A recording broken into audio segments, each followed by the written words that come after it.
안녕 여러분, 쌤입니다. 이제 6월 모의고사가 얼마 남지 않았잖아요. 6월 모의고사 전 그리고 6월 모의고사부터 수능 전까지 실전 모의고사를 푸는 친구들이 진짜 많아지죠. 그런데 사설 모국가 잘못 활용하면 진짜 독이 됩니다. 오히려 뭐 6평이나 9평에서는 성적이 잘 나와도 실무에서는 성적이 안 나와서 자신감만 떨어질 수 있거든요. 그래서 여러분들이 실무를 진짜 도움이 될 만한 활용법을 알려드리고 싶어서 선생님이 카메라를 켰어요. 일단 실무 활용할 때 진짜 꿀팁 중에 하나가, 저도 활용하고 저희 짹짹이들 중에서 높은 성적을 받았던 친구들이 얘기했던 걸 생각하면, 일단 많은 짹짹이들이 오답 정의만 생각하잖아요. 그런데 진짜 중요한 분석은 맞힌 문제에 대한 분석도 정말 중요해요. 제 학생 중에 어떤 학생이 무슨 얘기를 했었냐면, 자기가 모의고사를 보고서 정답을 맞춘 건 그냥 넘어가고 이제 오답 문항되면 막 분석을 해 나갔는데, 나중에 깜짝 놀랐던 게 자기가 정답을 맞췄는데 이게 진짜 알아서 맞춘 게 아니라 단순히 운에 의해서 맞췄던 거였어요. 그러니까 자기의 실제 문항을 풀었던 논리 구조랑 이 문제가 구조가 됐던 이 문항의 논리 구조나 해설이 전혀 다르다는 거를 나중에 알았대요. 그런데 다행히 이게 수능 전이어서 자기가 비슷한 유형의 문제를 좀 철저히 분석을 한 거죠. 결과적으로는 실제 수능에서 해당 유형의 문제를 완벽하게 해결할 수 있었고요.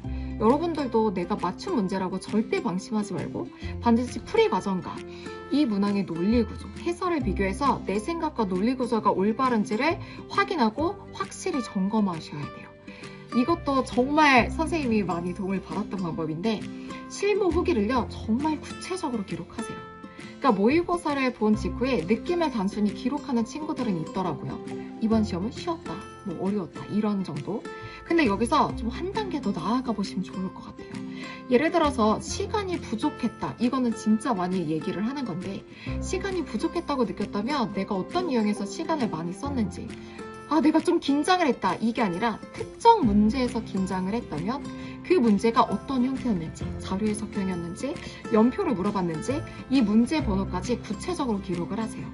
실제로 이런 방식으로 기록을 해두고 내가 어떻게 대비해야겠다라고 하는 전략을 좀 세워두면, 그치, 나중에 비슷한 유형의 문제를 만났을 때 그걸 떠올려서 빠르게 전략을 세워서 시간을 효율적으로 관리할 수 있습니다. 그리고 이것도 많이 하는 건데, 오답 정리부터 막 하려고 하지 말고 실수하는 패턴을 분석을 해보셔야 돼요.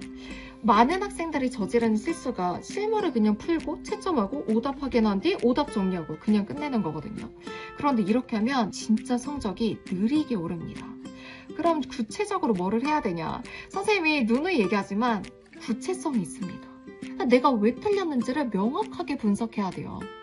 예를 들어 보면 자료 해석이 안 된다? 실무에서 내가 자료에서 해당하는 인물이 옥타비아누스인데 카이사로로 해석했다라고 하면은, 사실 이런 경우는 개념이 제대로 안 잡혀 있었기 때문에 자료 해석에서 틀리는 거거든요. 이럴 때는 내 빈틈이 개념 완성이에요. 반드시 개념 완성으로 돌아가서 다시 복습하는 게 필요합니다. 연표 해석이 어려운 경우에는 다시 머릿속에 연표가 안 들어가 있는데, 자료 해석도 연표 해석형으로 나올 때는 해석이 안 되고 선지도 분석이 안 되잖아요. 그럼 다시 연표 특강으로 돌아가서 다시 외우셔야 돼요. 이렇게 문제를 풀면서 사실 내 머릿속에 떠오르는 질문이 여러분의 실수 패턴인 거죠. 그래서 그 질문에 대한 답도 스스로 찾아서 정리하셔야 됩니다. 이렇게 구체적으로 분석하면 수능에서 만점도 가능합니다. 사실 수능이라고 생각하고 실전 모의고사를 긴장감을 가지고 풀라던가 아니면 점수에 연연하지 말라던가 이런 얘기는 너무나 많이 하는 얘기니까 생략하고요. 선생님이 얘기해준 거, 구체적인 실수 패턴 분석, 그리고 맞힌 문제도 철저히 분석하는 거, 그리고 실무 후기를 구체적으로 기록하는 거, 이것만 기억해도 여러분들의 실무 활용이 좀 완벽해질 거라고 생각해요. 그럼 선생님과는 이다지 더 신선한 모의고사 강의에서 만날게요. 화이팅!